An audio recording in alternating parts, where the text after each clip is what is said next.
And that should be all for today. Dusk Shine put down the last paper on the table in his throne room. Being the local prince meant that ponies in the region would send petitions to him, ask for advice, want him to settle disputes, and of course the occasional invitation to local events. But all of that was done for today, and now he had an afternoon to do something. I probably should try to catch up on my reading, or maybe Spines would like to have some quality time. Choosing the latter as plan A, Dusk called out, "Spines!" That's weird. She usually stays nearby when she knows I'm doing paperwork. Maybe she went off to get a snack? First, he checked the kitchen and left empty-handed. He checked Spines' bedroom over it, which netted him the same result. "Spines?" he called out as he entered the large library in the eastern wing of the castle. Row after row of bookshelves had been filled in full with copies of books from his old library, and then some. "Spines?" An echo was the only answer. Where could that dragon have gone off to? What if I needed her for something? She usually should let me know when she leaves. Oh well, I suppose that leaves me with some alone time. He walked through the library, heading towards one book in particular in the reference section. There had been a subject stuck in his mind for the last week, ever since he read that rather fascinating passage. Oh, the book it was from was nothing special, just another typical fantasy romance, but then something happened that Dusk couldn't get out of his mind, no matter how hard he tried. In it, there was this minor lord who was said to be very cruel to one of her servants. She would always leave her private chambers covered in marks. News of this got out, and others questioned her on this, seeing it was scandalous behavior. But they were all shocked when the servant himself stepped up to defend her, as it seemed they had possessed a loving relationship and they both enjoyed what went on behind closed doors. Naturally, Dusk pushed the idea aside at first, as if a relationship like that could truly be mutual. But the idea of it just kept pushing its way to the surface nearly every time Dusk allowed his mind to wander. Ah, here it is. He pulled out his copy of Paraphilia, Debunking Myths and Simple Guides. With Spines out of the picture and Prims away, I finally have the chance to look over things without fear of interruption. Holding it under his wings, Dusk trotted to the top of his castle tower, the room he had picked out to be his new bedroom. It was a fairly simple room, designed for pragmatism rather than appearance. There was his bed pushed into a corner, a window along the far wall, and a desk for him to write or study in private, though in this case he chose to lay on his bed to do his research. Dusk closed the book and sat up, rubbing the bridge of his muzzle. Nothing on why I got so attached to the idea, but at least it gave me some practical information about it. The diagrams were quite insightful. Without warning, two forelegs wrapped around his waist as the full weight of a pony pushed him down into the bed. He yelped and quickly cast an invisibility spell on the book. "Gotcha!" Before Dusk could protest, the pony rolled him over onto his back, giving him full view of his boyfriend, Prism. He wore the skin-tight training uniform of the Wonderbolt, perfectly showing off his chest and strong legs. Prism's lips pressed against Dusk. His tongue invaded Dusk's mouth, swallowing up anything Dusk may have said. Prism's hoof firmly planted itself on Dusk's chest, pinning him to the bed, leaving the prince to helplessly squirm under the Pegasus. The surprise wore off, and Dusk returned the kiss in full, as both his body and mind melted. Prism, being the physically dominant one, may have seemed like an odd sight at first, considering that Dust was clearly the larger of the two stallions. However, Dust had come to fully understand how strong Prism could be in moments like this, as he knew Prism had him completely immobile. Prism's body might seem thin at first glance, but it was solid and tightly wound, a spring that was always coiled, just waiting for the right moment to explode.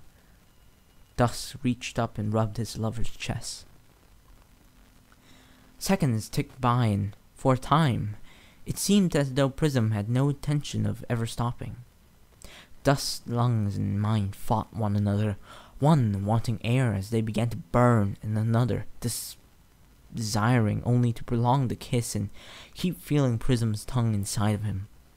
Neither side won as Prism broke the kiss first, though he didn't pull back.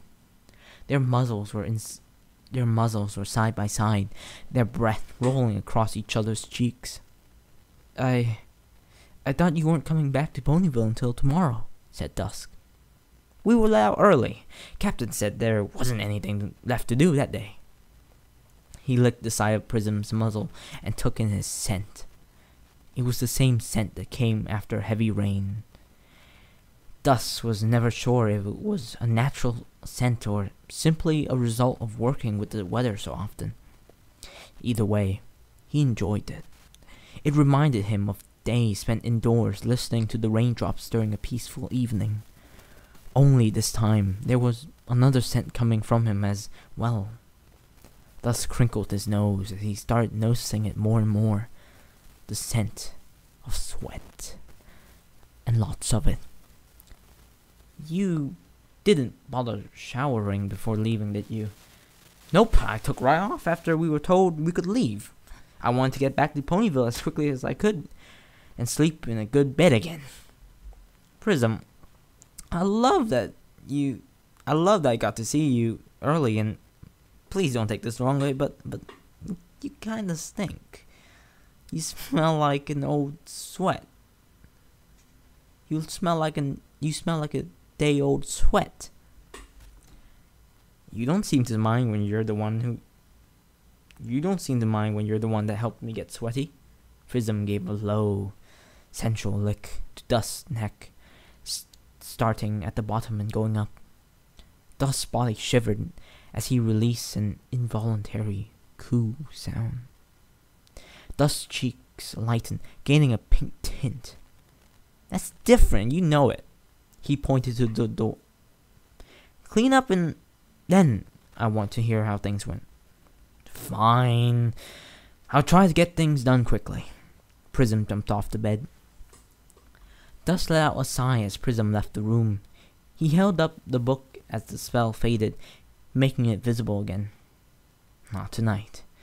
3 weeks has passed since Prism left to join the Wonderbolt's training camp, and talking about this strange new fixation would not be appropriate for his boyfriend's first night back. He walked over to his desk, opened the drawer, and put the book into it. Maybe tomorrow I'll talk to him about it, after he had the chance to relax and settle in. As Dust walked to the bed, he turned back to the desk, thinking of the book once more, before shaking his head to clear his mind. As Prism said, it wasn't long before he returned, standing in the doorway with his mane still a bit damp and clinging to him. Dust would try to dry himself the rest of the day. Dust would try to dry him the rest of the way, if he didn't prefer it like this. Hey, it's not too late to tell the rest of the guys that you're back. If they're free, we can put together a little party. Nah. Prism walked over to the bed and flopped down onto it, spreading out his wings as he relaxed. I wasn't even going to come over here in the first place. Thought about going straight home and just passing out for the night. But I know you'll probably get upset if I didn't at least let you know I was back. I would have understood. Dust rubbed Prism's wing joint and kissed the back of his head. But I'm happy you did. Prism let out a little grunt as Dusk continued rubbing his wing joint. What was that book you were reading about? Dusk's breath stopped dead in the middle of his throat, choking him for a moment. Are you alright? Fine. I'm just fine. I should have known he'll see it. What book? A nervous laugh escaped from his mouth. The book you made disappear when I grabbed you? Oh, you meant that book. I could throw out the name of any random reference book and he'll probably buy it, but I don't want to lie to him. Dusk bit his lips, wondering what the right thing to say was. Prism, we might have to have a serious talk soon. But it doesn't have to be tonight. I know you're probably tired and from flying home. Just rest for tonight. Prism forced himself up to a sitting position while letting out a groan. Nope. Dusk, you tend to go a bit crazy when you hold this stuff in. I do not. Dusk hung his head. Okay, yeah, I do. If it's important, let's talk about this and get it over with. I don't want you doing the eye twitch thing again. With his magic, Dusk reached out and pulled open the drawer and levitated the book over to Prism. Oh, I see. You don't know what paraphilia means, do you? Not a clue. Paraphilia, noun, the experience of sexual arousal to atypical objects, situations, or individuals. To put it simply, a fetish. And Prism motioned with his hoof for Dusk to continue. And there's something that I kinda want to do, besides our normal routine.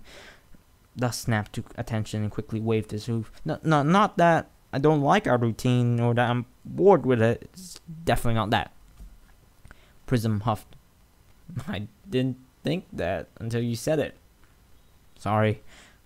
Dusk, just get to the point. What exactly are you trying to tell me? Dusk turned his head away and tightly shut his eyes. I think I might be a sadist.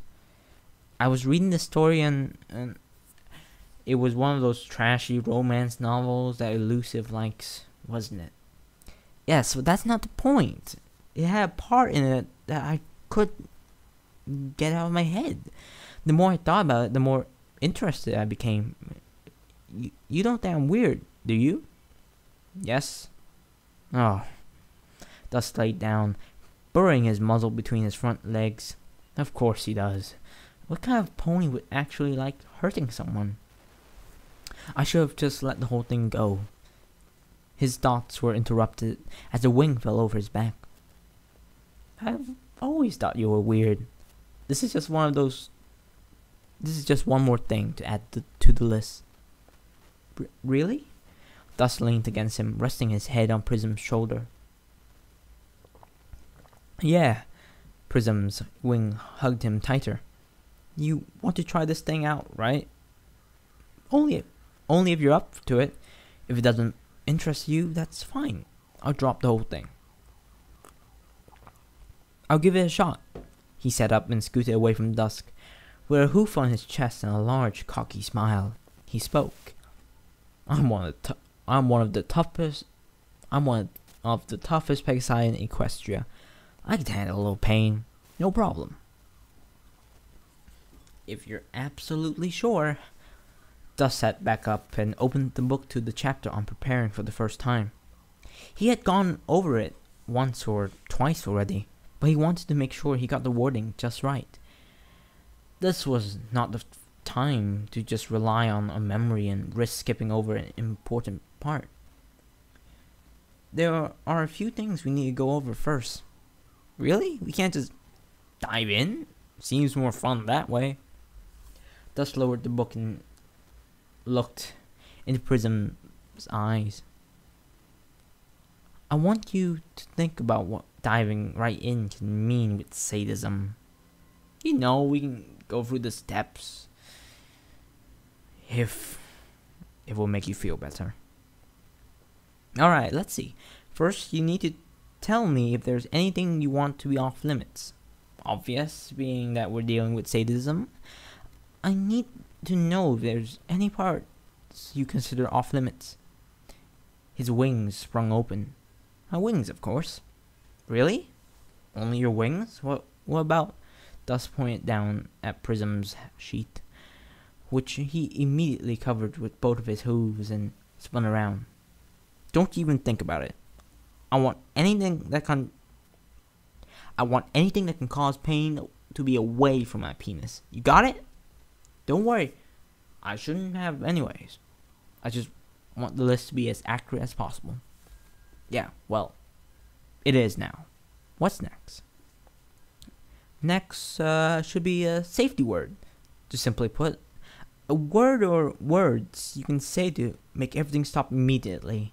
It should be a word that there's no chance of misinterpreting. How about Dusk Shine is a dork? He laughed. Prism, this is serious. We can use one of the suggestions here. Banana, you got it? Yeah, got it. Make sure you keep it memorized. Thus levitated the book back over to his desk, dropping the book on top of it. And now for the final stages of the setup. Prism cocked his head to the side. I thought that was the setup. It was only part 1. Now, for part 2. The corner of Dusk's mattress lifted up and he pulled a blindfold. Should I have him put it on or should I tie it onto him? It had taken a few attempts to do it properly, but Dusk finally managed to tie up his boyfriend properly. He wrapped a rolled up spare sheet around Prism, holding his forelegs against his chest and his wings against his side. With the blindfold covering his eyes, the powerful Pegasus squirmed back and forth, testing the bonds. Back and forth, like a dance. One Dusk's eyes couldn't look away from. His breath quickened, the excitement growing as he wondered where to begin. What spot do I tease? The stomach is usually a sensitive spot, but Prism has plenty of muscle there. Dusk's gaze moved from Prism's waist to his neck. Back of the neck and ears are said to be a good choice. The movement of Prism's hind leg caught Dusk's interest, especially the hooves. His lips twitch, forming a mischievous smile. Perfect. You say something? Asked Prism. Dusk's magic grabbed a hold of the back right hoof, and Prism's body went rigid. Hey, that's cheating! He made a weak attempt to pull away from Dusk's grip. Dusk held up one of his forehooves and began pulling the moisture from the air around it, freezing it to the hard outer edge of his hoof. A thin layer of frost formed. Dusk barely brushed against the meaty center of Prism's. Feeling his body suddenly jerk and double its struggle, a shiver went down Dusk's spine as he did it again. Prism's struggle only made him want to push the Pegasus further. He pressed hard against Prism's hoof, holding it there. Then came the most delightful sounds. Prism's whimpering. Dusk closed his eyes and simply listened to the sound for a moment as it serenaded him. He was entranced and only stopped once. The frost melted away. It wouldn't be hard to just make more, but it would get boring to do the same thing over and over. Though he could always come back to it if other areas weren't as enticing to play with. Thus forced himself to try to keep a clear mind during this, to look at it as an experiment. He would poke and prod different spots, as surely there are other places that would let him hear the whimper again. He pulled on Prism's ankle, keeping his leg stretched out straight. Dust's horn charged up and sent a spark of energy straight into Prism's lower calf. He yipped in pain. Dusk? Dust tasted the hint of fear in Prism's voice, and it was sweet. Still, it wasn't good enough. Dust wanted more, and his mind demanded more, and he would take it. Aiming a few inches higher, his magic lashed out once more, striking Prism's leg just under the knee. There was a muffled grunt. Prism had bit down on the blanket. His magic struck Prism's thigh, and that did it. That was enough to hear a whimper again. There's the spot. Dust struck once more, and again, and again, and again, changing up the power level of the shock each time so Prism couldn't get used to it. The little cries making each one more pleasurable than the last. His concentration only broke once. He felt something poke against his stomach. It didn't take a genius to figure out what it was. That confirms it. He shocks Prism once more, and his member twitches in time with Prism's whines. In no small part due to his member aching for attention, Dusk's attention turned to Prism's toned flank. It took only a moment to pull out the needed lube and cover his penis. You always get to be on top. Not this time. He stepped over top of Prism, who seemed confused by the shock's ending. Dust didn't let him think about it long before he rammed his member deep into Prism. Moans from both mixed together. Dust buried his muzzle into Prism's mane, breathing in the Pegasus' musky scent. As he pulled back and rammed into him again, the scent was divine. The tight muscle squeezing his member was making every moment amazing, but there was something missing. The thought of Prism's pained noises from earlier drifted into Dusk's mind, and he knew what it was. Dusk opened his mouth and clamped down into Prism's rough hide, where his neck met his shoulder. The little whine that followed was enough to send Dust over the edge, rutting his captive boyfriend, showing no restraint. As he neared the point of no return, he drove his teeth deeper into Prism's flesh. One more thrust and one more whine was all he needed to let go and shoot his seed into Prism. Ah! Dust yelled out, then rolled off of Prism and onto his back. In a haze of sexual bliss, Dust laid there for a moment, panting as his body tried to calm down. Prism's nose poked at Dusk's cheek. Dusk? Are we done? I think so. Then untie me. Oh! Dust sat back up and undid the knot holding the sheet, letting Prism pull himself free as Dust also pulled off the blindfold. So Dusk's words got stuck in his throat as he got a clear look at the marks on Prism's neck. Blood seeped through some of the grooves Dusk's teeth left in his hide. I hurt you. That was the whole point of this, right? No, I didn't want to actually hurt you. I just want you to feel a bit of pain, but not this. Dust shut his eyes tight and began shivering. What's wrong with me? I hurt him, and I like doing it. I'm sorry. Prism pulled him close. The side of Dusk's head pressing against Prism's chest. No, we're not doing this. Prism took a softer tone and whispered into his ear. Dusky, if I wanted it to stop, I would have said that stupid safe word. But no buts. If it was too much, I would have said the safe word. I could have ended that any time I wanted to. Got it? Dust nodded. A moment or two passed as Dust tried to focus on listening to Prism's heart beating and breathing. Feeling better now?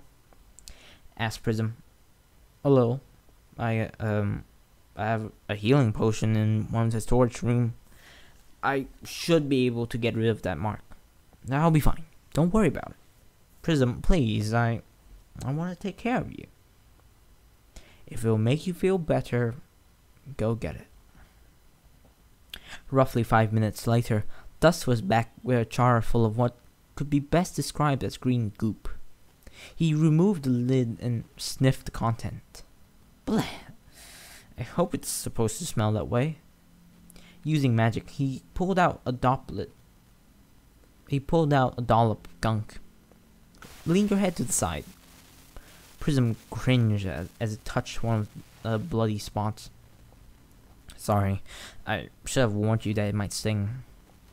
Dusk took care to make sure every little single tooth mark was properly covered. Are you going to keep getting this worried and upset after we do that? That depends. Dusk screwed the top back on the jar and set it to the floor next to his bed. Are we going to do it again? Did you enjoy it? No, I didn't like it. I don't actually like others hurting me on purpose, but I know that you do stuff you don't really like with me. But nothing as big as this. Neither said anything until an idea popped into Dusk's head. How about this? To make it fair, I'll owe you a favor. So after that, you finally agree to turn me into a griffin? Are you still thinking about that? Yep. I'll accept a dragon or phoenix, just something that's cool and flies. I want to know what flying is like to them. Okay, I'll do it. You can ask for whatever you like after a play session. Within the realm of common sense, that is. Play sessions. According to the book, that's what it's commonly called. Well, whatever. You have a deal. They shake hooves on it. But we're not going to be doing it that often. Dusk nodded. That's for the best. Dusk yawned, causing Prism to do the same. We can talk more in the morning. I think we both need sleep. Prism stirred and slowly opened his eyes. Morning came, and he reached out for Dusk, only to find that he was alone in bed. Must be making breakfast or something. Prism stretched his legs and wings before jumping off the bed and walking up to the desk. He stared at the book that lay on top of it. He opened it to a random page and shook his head. That's just weird. He turned the page. Now, that might be fun.